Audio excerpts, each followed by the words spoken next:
Los buenos días al país. Un saludo muy especial para las personas que sintonizan a esta hora de la mañana a través de Color Visión y nuestro canal de YouTube, Espejo 360. Doctor, buenos días. Buenos días, hermano. ¿Cómo se siente? Muy bien, doctor. Veo que el gobierno está redefiniendo su política de comunicación. Parece como parte de una estrategia para enfrentar a la oposición política que le ha estado dando bastante duro en los últimos días. Correcto. El Fondo Monetario de Visita por República Dominicana parece que vienen con la receta de siempre, de la necesidad de una reforma fiscal, lo han estado planteando en los últimos tiempos.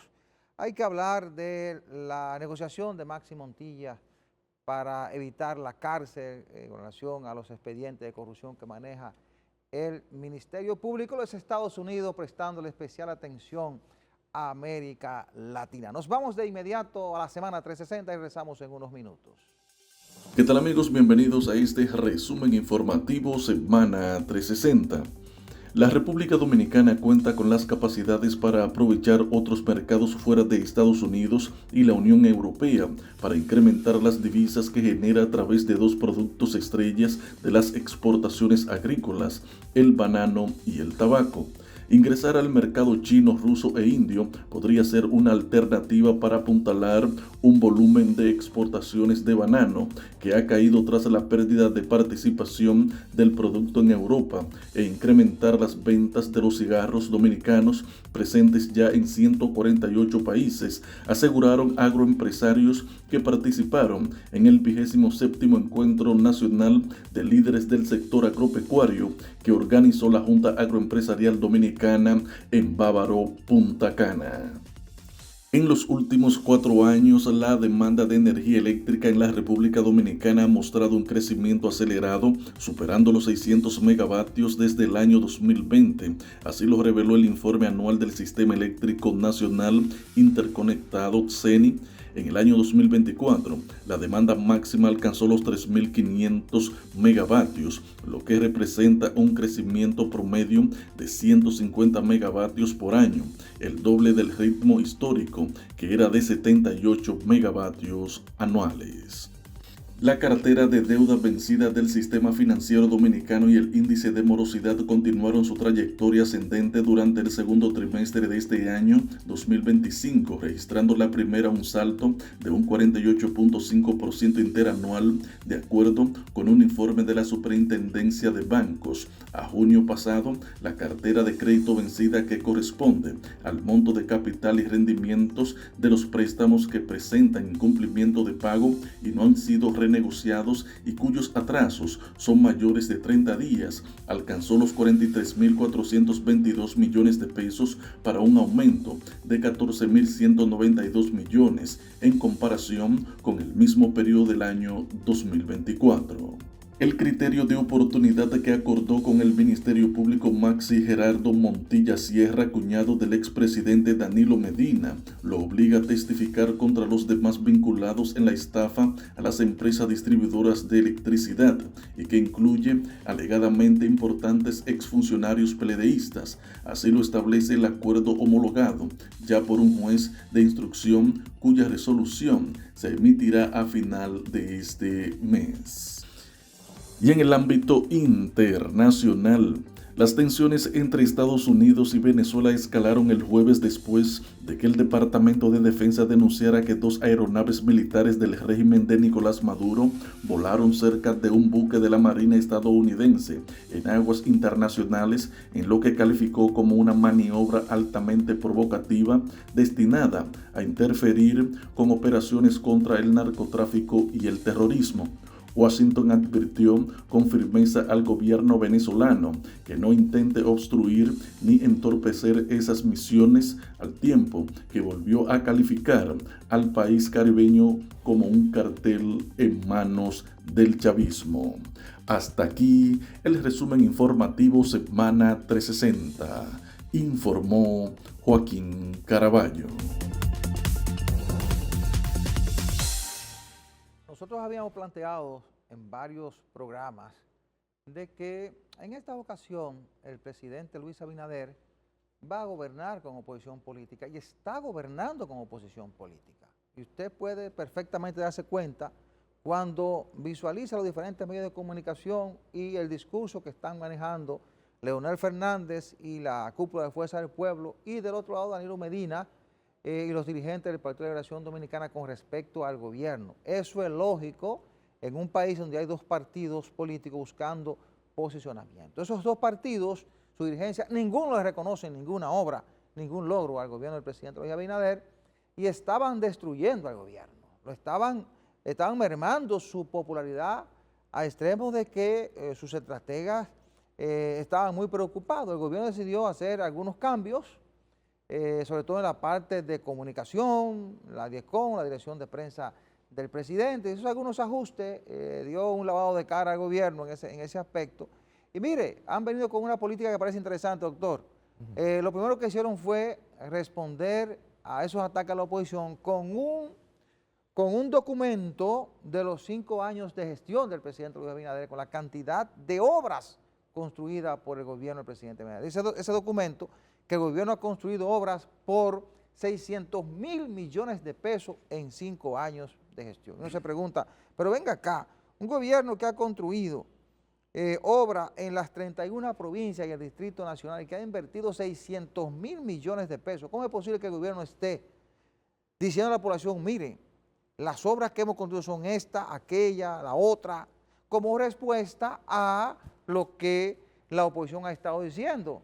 Por ejemplo, yo no sé si usted lo recuerda, doctor, en diferentes programas, cuando usted entrevista o entrevistaba a un dirigente de Fuerza del Pueblo, decía, cíteme una obra importante de este gobierno. Y uno veía que desde el gobierno no había respuesta a eso. Ahora han respondido, parece que esto va a cambiar la actitud desde el gobierno del presidente Luis Abinader. Observo que además de esas publicaciones que deben hacer los diferentes medios de comunicación, radio, televisión, YouTube, periódicos digitales, impresos, para que la gente lo conozca, porque si no la oposición le va a ganar el relato, le va a montar el relato al gobierno como se lo estaba montando. Parece ser, reitero, que ese cambio de actitud pudiera hacer que las cosas cambien. Mire, indefectiblemente estamos en una guerra mediática y cada cual hace uso de lo que tiene. Claro que sí. La oposición sabe que hay una debilidad en el gobierno ahí, la debilidad desde el punto de vista comunicacional. Le voy a decir por qué. Los chinos tienen una famosa frase que dice, muéstrame una fotografía y ahórrese 1000 palabras. Sí. Eso es típico, ¿verdad? Aunque ya eso ha cambiado mucho con la Cierto, inteligencia artificial, ¿yo, doctor? No, lo que pasa es que eso, A ver, le muestran una y recuerde que eso viene del tiempo de Confucio. Claro. Y es así, eso es correcto. Sí. Pero fíjese una cosa, lo que quiero decirle con esto es lo siguiente. Si es así, como dice el gobierno, que ha hecho tantas obras en las 31 provincias, ¿verdad?, más el Distrito Nacional, Sí. Oiga, debería haber tenido una política de visualización, ¿verdad? Porque, por ejemplo, le voy a poner un ejemplo sencillo. En un pueblo como el nuestro, usted, por ejemplo, va a ciertos lugares, usted ve, por ejemplo, cuando le dicen Valdesia, la presa de Valdesia, ¿quién usted piensa? En Balaguer. Cuando le dicen tal obra, por ejemplo, ¿verdad? Cuando dicen Atillo. Sí, exacto. ¿Qué usted piensa? Sí. En Jorge Blanco que la hizo. Sí. Atillo. La gente cree que fue Balaguer, pero fue Jorge Blanco. Cierto, sin embargo, sí, pero el doctor Balaguer inundó este país de obras. Hizo muchas obras. No inundó. Se le dice, claro. Parque Mirador, le voy a hablar claro. Y es lógico, gobernó 22 años. Sí, si dice que yo estoy alabando a Balaguer, sí, lo estoy alabando, porque estoy reconociendo. No, claro. Oiga, por ejemplo, cuando le dicen Parque Mirador del Sur, eso ha salido de la cabeza del doctor Balaguer. El Mirador del Norte, tengo entendido también. Sí. Quiero decirle con esto que hay cosas que la gente no necesita que se lo digan. Ahora, este problema... Pero hay otra que sí la gente necesita. ¿Sabe por qué? Porque aquí la gente está acostumbrado a exhibir grandes obras, que a veces son importantes, pero las pequeñas obras para las comunidades también son tan importantes como esas grandes. Cierto, pero recuerde que a los grandes problemas, grandes soluciones. Sí, claro. Este es un país que no se puede estar con no, estamos claros. Olvídese, aquí hay un problema grueso, por ejemplo, en el transporte público. Sí. Grueso. A tal punto que yo estaba mirando ahí algo que me llamó la atención de una persona que tiene un programa de investigación. Ajá. Entonces estaba focalizando el asunto del metro y estaba señalando fallas fuertes en el metro, estructurales, y veo que también los ingenieros encargados de eso tratan de explicarlo. Claro. Pero entonces la imagen... Que en el fondo no son fallas. No son fallas quizás porque yo no puedo decir si lo son o no, porque yo no sé nada de ingeniería. Yo lo que sé es que sí tembló, varilla y cemento. No, pero a simple vista, aunque usted no sea ingeniero, usted, Sí. usted puede darse cuenta de lo que decía el ingeniero, que cuando Sí. usted coloca Sí. una viga encima de Sí. una base, el hecho de que quede un chin levantada, Sí. significa que lo que hay es un descuadre. Esos errores milimétricos Sí. son causantes de grandes catástrofes en el bueno. futuro. Porque, por ejemplo, Entonces no hay ninguna obra correcta aquí. no sabemos, no, No hay porque yo no ninguna. tengo... No, Si usted hubiese visto cuando estaban construyendo ese no, otro de Villamella, no, lo dice, es que es lo precisamente. mismo. Yo le Cuando las cité- obras se han concluido, doctor, Permítame, ¿Eh? yo le cité a usted ese caso. es un ejemplo, claro. Le dice, yo no estoy emitiendo juicio de valor porque No, yo no sé, tengo y calidad ese es su para eso. derecho. No, tengo claro. calidad. ¿Cómo que usted no tiene, usted tiene calidad? ¿Cómo Pero que no? No, que yo no soy ingeniero. Ajá. Pero lo que quiero decir es lo siguiente. Usted ve la contradicción que se armó entre los ingenieros que defendían y los que criticaban, por ejemplo, el caso del paso a desnivel de la 27, Ya. que provocó como 9 muertos, 10 muertos. Sí. Y eso tenía años ahí. Por eso tenía un fallo estructural que lo explicaron. Yo lo entendí porque el tipo lo explicó en un lenguaje como un niño de 5 años. Oiga usted, bien, pero eso ya no hay ningún problema. Lo que quiero decirle es que el gobierno, en cierto modo para mí, ha fallado en publicitar eso. Si usted hizo, por ejemplo, tantas obras en Barahona, tanta en Asua, tanta otro, déle publicidad, porque para eso es que usted paga ese dinero, Dígalo, claro. para que se le dé. Entonces Dígalo. ahora tiene que hacer un programa para entonces mostrarle a la gente. Estoy entendiendo lo que le quiero decir. O sea, es una guerra mediática. Perfectamente. Es una Ahora, guerra mediática. ahora, doctor, el metro, la línea 12 del metro, fue tomado como un punto de cuestionamiento. Exacto. Desde un principio, esa fue una obra que quisieron descalificarla Correcto. por completo. Sí. Ahí hubo gente opinando que no tiene ni la más mínima idea de lo que estaba diciendo. Por ejemplo, ahí se acercó un ex candidato presidencial Sí. y agarró una viga de esas que tienen una protuberancia, Sí, ¿verdad? correcto. Sí. Imagínese que usted una viga, le hace un adorno hacia afuera, usted da con un lápiz y se le puede ir el pedazo de Sí, de yo cemento. entiendo, sí. Eso no significa que tenga una falla. No, pero recuerde que ¿Eh? los que están aspirando siempre buscan Entonces, de dónde se va a caer. Solo montaron una campaña para que la gente no se monte. Lo estoy diciendo. El presidente de la República hizo bien que esta semana se montó en ese metro. Se montó porque la gente decía, se va a caer. Bueno, se va a caer, el presidente se monta en él.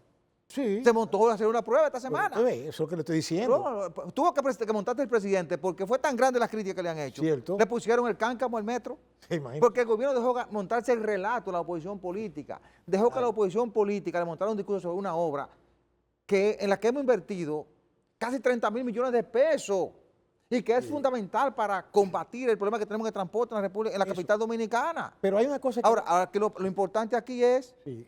bueno, llegar al poder. Ahora, si la obra tiene una falla, es importante la denuncia. Eso le iba a Yo no decir. digo que no.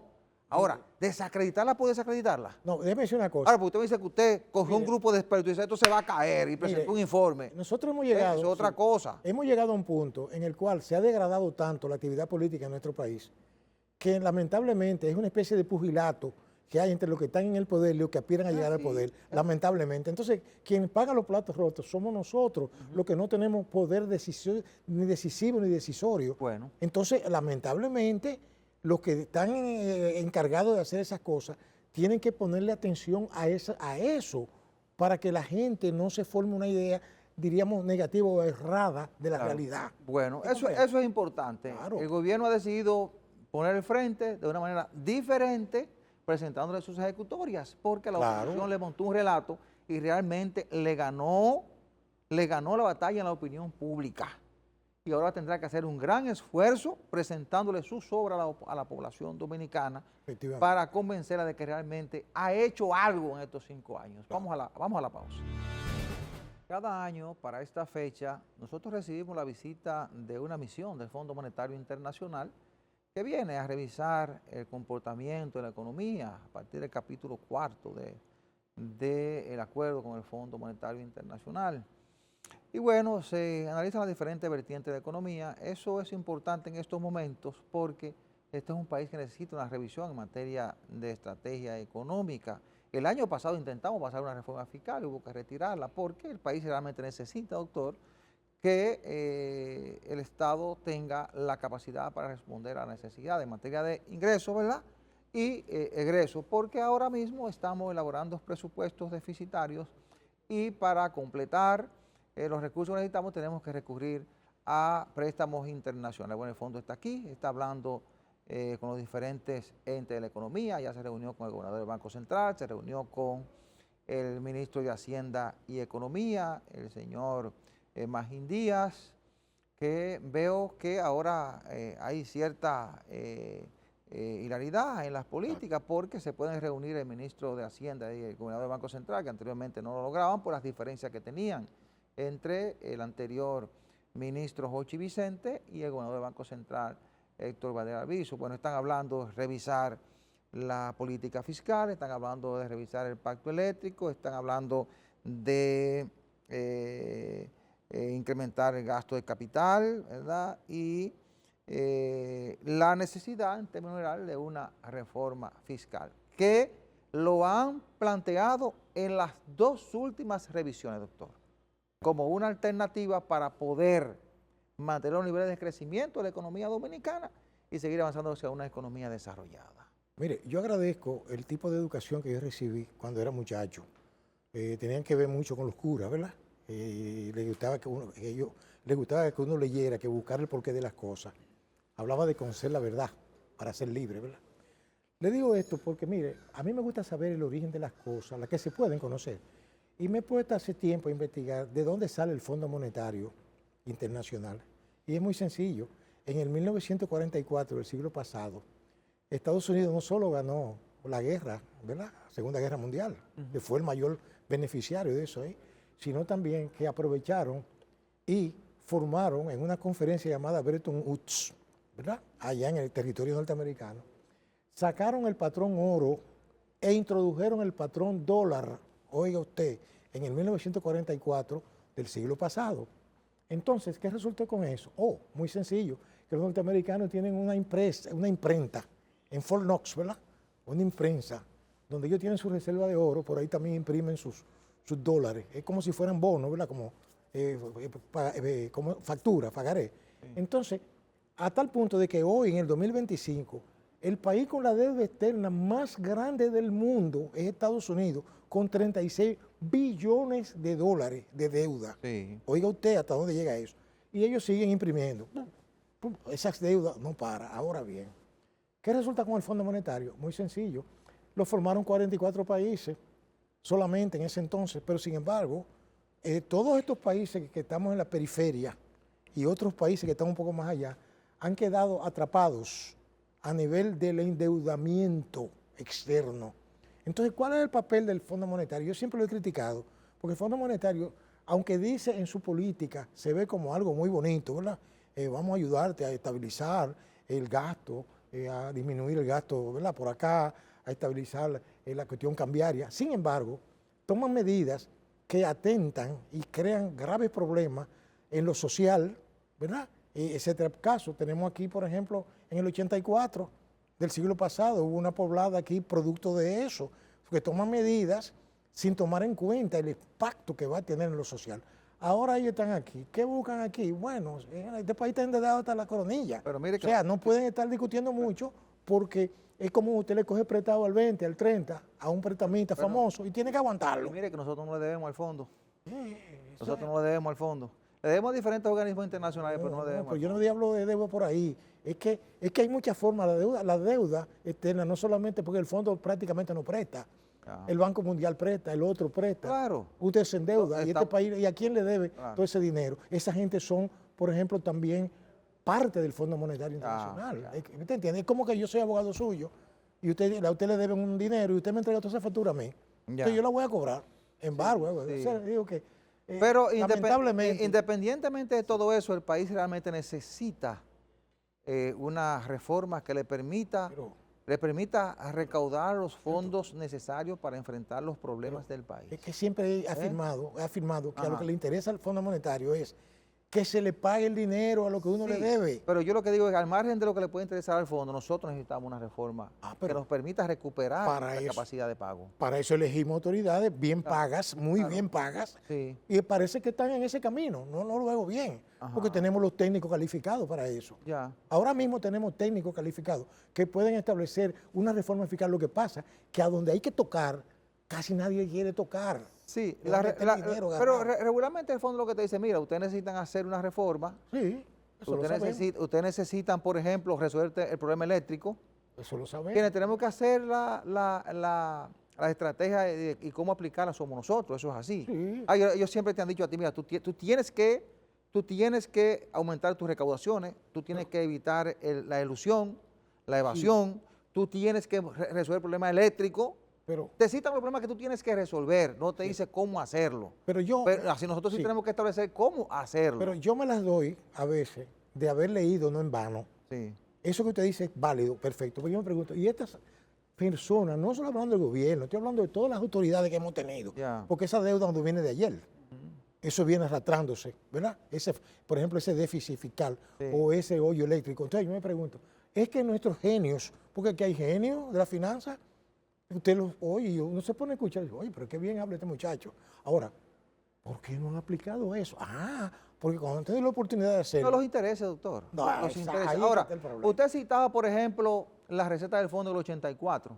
Sí. Pero los mejores economistas dominicanos, los analistas del área económica, establecen que esa reforma, independientemente de lo que provocó, fue la base para que el país pudiera avanzar. Claro. Y para que se pudieran impulsar esos cambios, transformaciones que pudo hacer Balaguer luego cuando regresó al poder. Lo que implica entonces, sí, claro, yo lo entiendo. Y Porque lógicamente seguir avanzando lo que hemos todo logrado crecimiento implica un sacrificio. Lo único que a mí no me gusta es que ese sacrificio lo ponen siempre los más débiles. Hay que asegurarse de eso. Por eso la reforma anterior hubo que retirarla porque siempre se piensa en un sector, el que está más seguro. Alguien dijo. Por eso es que, como usted dice, el gobierno tiene muy buenos técnicos, el país tiene muy buenos técnicos. Vamos a juntarnos, elaborar la mejor reforma posible, sin afectar a los sectores más necesitados. Y este pedacito que le quiero añadir, sí, porque entonces hay aquí una división tripartita, ¿verdad? Como decía el profesor Bosch, la clase alta, ¿verdad? La clase media y la clase humilde o baja. No me gusta la palabra baja porque es despectiva. Póngale como usted quiera. Es despectiva, pero entonces la clase media tiene la particularidad, oiga, de que alimenta a lo de abajo, ¿verdad? Pero también le produce a lo de arriba. Lo que pasa es que los de arriba no pagan impuestos y los de abajo tampoco. Los que pagan impuestos son... No, los de arriba pagan, deberían pagar más. ¿Pagan, doctor? No. Óigame, doctor, usted tiene unas raíces comunistas. Bueno. Óigame, doctor, el capital es importante para eso. Pero claro que sí. Pero el capital es importante. Sí, pero no olvidemos, ¿no? Es que lo que menos tengo yo, a mí no me interesa eso. No. Yo soy capitalista nato, lo que no tengo es capital. Pero déjeme decirle una cosa, yo creo, oiga bien, que las reglas del juego están establecidas ahí. El impuesto es el costo de la democracia. Es así. Ese es el precio de la democracia. Si usted quiere servicio, tiene que pagar impuestos. Pero vean acá, el país más capitalista del mundo, ¿cuál? Más capitalista, Estados Unidos. Y allá hay una ley que dice, impuestos a las ganancias excesivas. Claro. Esa tenemos que establecerla aquí. Eso es lo que no quiere. Vamos a la pausa. El acuerdo pactado con por el Ministerio Público, con una persona imputada, a mí no me gusta mencionar nombres, porque ahora hay demasiado gente delicada, ¿verdad? Que desde que mencionan su nombre se siente molesto. Bueno, pero eso es público, eso es público. Pero como es público, exacto, claro, pero no, claro. Pero todo el mundo sabe a qué me refiero. Fíjese lo que sucede, ese acuerdo yo lo veo que es un acuerdo, incluso tiene hasta cierta debilidad legal, porque fíjese, yo se lo digo como abogado, puedo yo estar equivocado, pero lo que yo he visto en el Código de Procesal Penal sobre el criterio de oportunidad, eso no aplica en todos los casos, no aplica en todos los casos. Hay casos que se convierten, por ejemplo, en complejos, que no pueden estar sometidos a ese criterio. Porque es un criterio de cosas sencillas, simples, ¿verdad? Para evitar un juicio, para sacarle, diríamos, aglomeración de trabajo en los tribunales, el fiscal, el Ministerio Público puede tomar el criterio. Y para poder montar un expediente, ¿no? Sí, pero ¿qué pasa? Que hay un problema ahí. Estamos hablando de que la otra persona que está involucrado en caso, esa misma persona está involucrado con el hermano en otro caso, ¿verdad? Y entonces el hermano fue condenado por ese caso. Sin embargo, esta persona tenía que haber sido juzgado, ¿verdad? Eso es lo que yo entiendo. ¿Por qué razón? Porque eso crea un mal ejemplo. Para mí es un precedente funesto de que usted, por ejemplo, se roba, porque se puede decir robo, porque ya se lo demostraron, porque está ahí en el expediente. Que digo, bueno, usted devolvió 3.000 millones de pesos, pero mire, esa es una cifra muy fuerte. Esa cifra es mayor que la mayoría de los presupuestos de cierto ministerio aquí. Digo yo, para... No, pero es así. Hablando aquí hay ministerios que no tienen esa cantidad de millones. Sí, entonces digo, pero acá, como una persona, no nadie, porque usted dirá, bueno, la palabra no es despectiva, un tipo que no... Si usted me dijera que era un empresario que tiene abuelo, bisabuelo, tatarabuelo, que eran empresarios, acumularon fortunas, o que te sacaste 4 veces el loto corrido, yo no entiendo eso. Entonces, eso implica que si, por ejemplo, alguien atraca, porque el delito es lo mismo, robo, asesinato, el delito es delito, violar la ley. Se robó un dinero, dijo, bueno, espérate, Ministerio Público, espérate. Yo me robé 800 millones de pesos. Yo te voy a devolver 400 y no voy a ir a juicio. Bueno, porque este devolvió 3.000. Pero que no es solamente eso. Bueno. Yo estoy de acuerdo con lo que usted dice, porque la gente entiende que se está mandando una señal equivocada. Muy negativa. En función de que, bueno, tú estás admitiendo niveles de culpabilidad, pero cuando tú decides devolver 3.000 millones de pesos, Claro. cuando estás siendo imputado en un caso, es porque tú tienes algún nivel de responsabilidad. Pues yo no devuelvo un centavo si no tengo nivel de responsabilidad. Claro. Yo no devuelvo un centavo. ¿Pero qué? Entonces también aquí, y es lo que estoy observando en algunos de estos procesos, el Ministerio Público, independientemente del nivel de culpabilidad que tenga cierta persona, si ellos pueden lograr que usted con su testimonio le permita a ellos lograr ciertos niveles de ganancia o sancionar a una parte de los imputados, lo están haciendo. O sea que en varios casos de eso hay gente que devolvió muchos dineros y bienes y a cambio de su testimonio recibieron el criterio de oportunidad. Entonces mucha gente me pregunta, bueno, ¿hasta qué punto eso es correcto? Bueno, es parte de lo que establece la ley, ¿verdad? Están interpretando. Es parte de lo que está interpretando el Ministerio Público en la ley, en lo que establece el código. Pero esto va a tener que ir a testificar. Cierto. Y va a tener que ir a testificar en contra de varios de sus compañeros, de gente con la que hizo negocio, incluso en EDE Norte, en EDE Sur, en EDE Este, Pero déjeme decir una y cosa. en la CDEE. Sí, déjame aclararle algo ahí en ese punto, porque yo tengo todavía la mentalidad de abogado, aunque Bueno, yo no soy abogado. me alejé de eso, Claro. pero todo lo veo por ahí, Sí, por la ley. sí. Por ejemplo, hay un principio que es incluso constitucional, pero viene de la antigua Roma y ha sido consagrado, que dice que nadie está obligado a hacer, o sea, nemo potest cogit factum, decían los romanos, o sea, nadie puede estar compelido al hecho, o sea, tú no me puedes obligar a mí a yo declarar. No, por eso que hay una enmienda en la Constitución americana dice, yo tengo derecho a guardar silencio. Claro. Fíjese claro, bien. claro. Acogerse a la quinta enmienda. Y hasta la policía te advierte, mira, sí. cualquier cosa que tú digas puede ser utilizada en tu contra. Claro, es así. Vamos a hablar claro. Estamos hablando de países organizados, de que hay institucionalidad. No, pero en cualquier cosa que tú digas puede usarse en tu contra. Ahí le voy. Ey. Pero aquí nosotros, para usar un lenguaje cibaeño, yo aprendí mucho en el Cibao cuando fui profesor por allá. Aquí es asigún, como dicen los campesinos, asigún. Entonces, ahora resulta que se ha puesto de moda el dichoso criterio de oportunidad, que ellos saben muy bien que eso se está sobreinterpretando, porque eso no es así. Y además, otra cosa, esos dineros son cuerpos del delito, observe, y esos dineros están, diríamos, incautados, diríamos, desde el punto de vista de que están en manos de los bancos, ante todos los cash, ¿verdad? Los efectivos. Sí, de esos 3.000 son 2.000 en efectivo.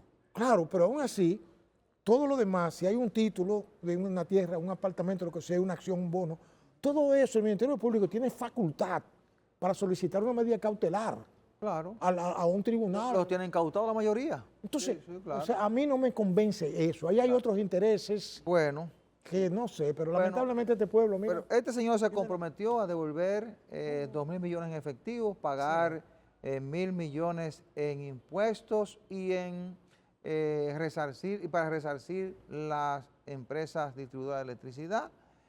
Se suman 3.000 y pico de millones de pesos. eso es una pena. Y va a tener que disolver 11 compañías que tenía para hacer las licitaciones. Sí. Parece que ese es uno de los puntos que el Ministerio Público tomó en cuenta para poder atraparlo. Es decir, participaba con varias compañías, según el expediente, en licitaciones y terminaba ganando. Además de que tenía privilegios para poder, o contratos directos con China que le permitían Yo me pregunto, ciertos contratos. ¿habrá aquí algún organismo que pueda establecer la realidad económica de esas personas? ¿Con cuánto se quedan? Porque se están quedando con dinero del Estado. Lo que pasa es que aquí no se investiga nada, doctor. Ah. Aquí no se investiga nada. Eso Ni le siquiera las declaraciones de bienes se Entonces, investigan aquí.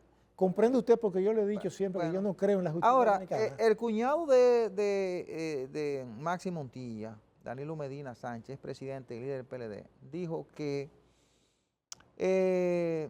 ese señor lo visitó a su casa y le dijo que había llegado a un acuerdo y que, bueno, después que él le contó eso, el presidente Medina le dijo, bueno, tú podrías haber evitado los barrotes de las cárceles, pero los barrotes de la sociedad no lo vas a evitar. El señor Taparay le dijo, tú tenías que echar tu pleito en los tribunales. Pero parece que él estaba consciente de que no podía ganar ese caso. Vamos a la pausa. Estados Unidos está prestando una atención muy especial a América Latina. Lo primero que hizo el jefe de la política exterior norteamericana, Marco Rubio, fue emprender un viaje a América Latina. Tan pronto se juramentó como secretario de Estado. Visitó México, vino a República Dominicana, fue a Panamá, fue a varios países en su primer viaje. Pero esta semana realizó otro viaje a América Latina. Comenzó por México, fue a Ecuador. ¿Por qué va a México? ¿Por qué va a Ecuador? Porque Estados Unidos tiene mucho interés, sobre todo la gestión de Donald Trump, tiene mucho interés en enfrentar los cárteles de la droga. Es que una de las principales epidemias que tiene Estados Unidos en estos momentos es las drogas. Sobre todo el fentanilo que le está llegando desde fuera, al parecer, vía la frontera de México. Por eso, ellos han lanzado una gran campaña y parece ser que la señora Sheinbaum, que es la presidenta de México, está consciente de eso y está colaborando con Estados Unidos. Está colaborando con Estados Unidos porque Trump no tiene los juegos fáciles, tiene los juegos muy pesados. Y bueno, uno observa cómo Estados Unidos ha comenzado ya a prestar atención a América Latina, está tratando de enfrentar el régimen de Maduro, está vinculando al presidente Nicolás Maduro de Venezuela con el cártel de los Soles, que dice que es un cártel muy famoso, cártel de Aragua, está diciendo que es uno de los cárteles que más droga lleva a los Estados Unidos. Estuvo en Ecuador, porque Ecuador es uno de los países que es responsable del 70% de las drogas que se mueve en la región, sobre todo la cocaína. Por eso él se estuvo moviendo en Sudamérica y hay que resaltar el interés de Estados Unidos por el petróleo venezolano, sobre todo el de Guyana, que tiene una de sus empresas, varias de sus empresas que están explotando el petróleo en Guyana, que lo quiere Venezuela. Venezuela dice que Guyana le pertenece, tienen un diferendo de hace mucho tiempo. Y Estados Unidos ha apostado barcos en esa zona y desde ahí esta semana lanzó un ataque a una embarcación que supuestamente iba cargada de narcóticos, iba supuestamente hacia México, hacia Estados Unidos, y bueno, parece que mató a 11 personas que supuestamente iban al frente de ese cargamento. Al mismo tiempo, está buscando algún tipo de aquiescencia de China y Rusia para ver cómo cambian la misión de pacificación en Haití. Observe cómo le está prestando atención a México, a Venezuela, a Ecuador, a Haití, cuando hace 3 años atrás ni siquiera miraban hacia esta zona, doctor. Cierto. Mire, obviamente, ese es un asunto complejo lo que está sucediendo, que tiene que ver con el punto de vista geopolítico también, sí, con la posición de Estados Unidos, ¿verdad? Y lo que les rodea. Usted no ve esa situación, por ejemplo, rodeando a China o a Rusia o a los países del Medio Oriente. Claro que no. No, usted lo ve aquí. Entonces, ¿qué resulta? Que, por ejemplo, tenemos un problema también, que los Estados Unidos vieron cómo se fue cambiando el color político de América del Sur, a tal punto que prácticamente lo tenían ahorcado, ¿verdad? ¿Usted sabe a qué me refiero? Entonces, en ese orden, los americanos, claro está, hay un pretexto también importante con la droga, es lógico, pero y no se ha negado porque es verdad. Es real el tema. Exacto, entonces, pero también hay otras cosas que le ponen, que le añaden como leña al fuego, Claro. Y es el caso de las elecciones en Venezuela, que hasta el nieto mío sabe que Maduro se quedó con hizo coca. Claro, claro. Todo el mundo lo sabe. Claro. Entonces, hay una situación que, claro está, yo digo, bueno, los Estados Unidos nos va a movilizar un arsenal tan grande como que ha utilizado. Para no hacer decir, nada. bueno, me voy. No. Ahora, yo veo desde mi óptica muy sencilla, caribeña, de este lado, de chicharronera, como yo le llamo, Sí. de plátano. Yo digo, bueno, ahí lo que se está buscando es forzar, destruir las bases internas Porque lo que quiero de Estados Unidos para mí es que sean ellos mismos los venezolanos que den al traste con la situación. Se sientan envalentonados ahora, que lo tienen ahí, claro. ¿Usted comprende? Claro. Eso es lo que yo veo desde la distancia. Porque de entre los Estados Unidos resolver lo hubieran hecho hace tiempo. Hay gente que entiende, algunos observadores internacionales, que esa decisión que vino después de la reunión de Putin y Donald Trump en la zona de Alaska. Alaska, sí. Hay gente que entiende que pudo haberse negociado esto. Sí, y la pues claro que sí. Pero ¿de qué pueden hablar? No pueden hablar, por ejemplo, de golf. Sí. No pueden hablar, no te metas en Ucrania, que yo no me meto aquí. Pero lo cierto, doctor, que hay un interés diferente en Estados Unidos frente a América Latina. Sí, pero hay también una mentira muy grande que se maneja. No, que a los americanos lo que les interesa nada más, no estoy defendiendo a los americanos, pero que nada más les interesa el petróleo. Ajá, ¿y los chinos? No les interesa. A todo el mundo le interesa a todo el mundo. Pues entonces, bien, la semana que inicia va a estar muy centrada en torno a los debates, a la sugerencia del Consejo Económico y Social con respecto a la crisis haitiana y el impacto en República Dominicana, los efectos de la visita del Fondo Monetario Internacional, la posibilidad de una reforma fiscal, así como la defensa del gobierno a sus obras, mientras la oposición sigue atacando de frente al gobierno del presidente Luis Abinader. A ustedes gracias por su atención, la cordial invitación para el próximo domingo a la misma hora y por este canal. Buena suerte, buenos días.